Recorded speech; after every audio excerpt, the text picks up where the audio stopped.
Hi guys, இன்னைக்கு நம்ம மூவியில் ஸ்டோரேஜ் 24 இந்த படத்தோட ரிவ்யூ தான் பார்க்க போகிறோம். இந்த படம் இப்போ தமிழ் டப்பில் அவைலபிளாக இருக்குது. மறக்காமல் செக் அவுட் பண்ணி பாருங்கள். இது ஒரு ஆக்ஷன் ஹாரர் த்ரில்லர் மூவியாக வெளிவந்திருக்கு. இப்போ இந்த படத்தோடைய கதையை பார்த்துடலாம். லண்டனில் சிட்டிக்கு நடுவால் ஒரு ஸ்டோரேஜ் பகுதி இருக்குது. அதான் மக்கள்லாம் தனக்கு தேவையான பொருட்களை அங்கே தான் ஸ்டோரேஜ் பண்ணி வச்சுருப்பாங்க. அந்த பகுதி அப்படியே நார்மலாக போயிட்டுருக்கு. ஒரு நாள் அந்த பகுதி வழியாக மிலிட்ரி ஃப்ளைட் ஒன்று அந்த ஏலியன்ஸை ஏற்றிக்கிட்டு அப்படியே போயிட்டுருக்கும். திடீர்னு பார்த்தா அது விபத்துக்குள்ளாயிரும். அதுலேருந்து ஏலியன் தப்பிச்சு அந்த ஸ்டோரேஜ் ரூமில் பூந்துருவாங்க.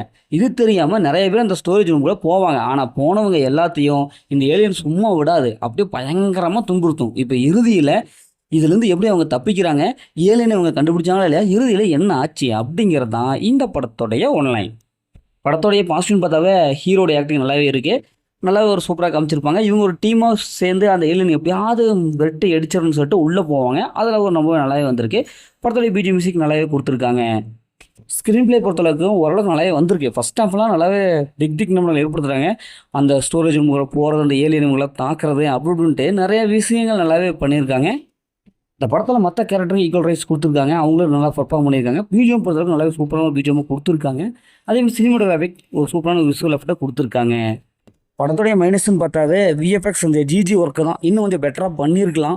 ஏன்னா பார்த்தா ரொம்ப பொம்மை படம் பார்க்குற மாதிரி இருக்குது. ரொம்ப லோவாக பண்ணி கொடுத்துட்டாங்க. அதுதான் படம் பார்க்கும்போது ஒரு மாதிரி இருக்குது. அதேமாதிரி செகண்ட் ஹாஃப்லாம் கொஞ்சம் ப்ரிடிக்டபுளாக இருக்குது. இதேமாதிரி ஏலியன்ஸ் படம் நிறைய படம் பார்த்த ஃபீலை இந்த படம் கொடுக்குது. ஸோ அதனால் படத்தில் புதுசாக எதுவுமே இல்லை. பார்த்து பழக்கப்பட்ட அதே சீன்ஸ் தான் இருக்குது. இந்த படத்தை ஃபேமிலியோட பார்க்கலாம். ஏன்னா படத்தில் அந்த மாதிரி சீன்ஸ்லாம் நிறைய இருக்குது. அதனால் ஃபேமிலியை தவிர்த்துட்டு தனியாக பாருங்கள். மொத்தம் அந்த படம் அப்படி சூப்பராக சும்மா இருக்கலாம். இந்த படம் ஒரு ஒன் டைம் வாட்ச் அப்படி தான் நான் சொல்கிறேன். ஓகே, இதேமாரி அடுத்து ஒரு புதிய மூவி ரிவ்யூவில் சந்திப்போம்.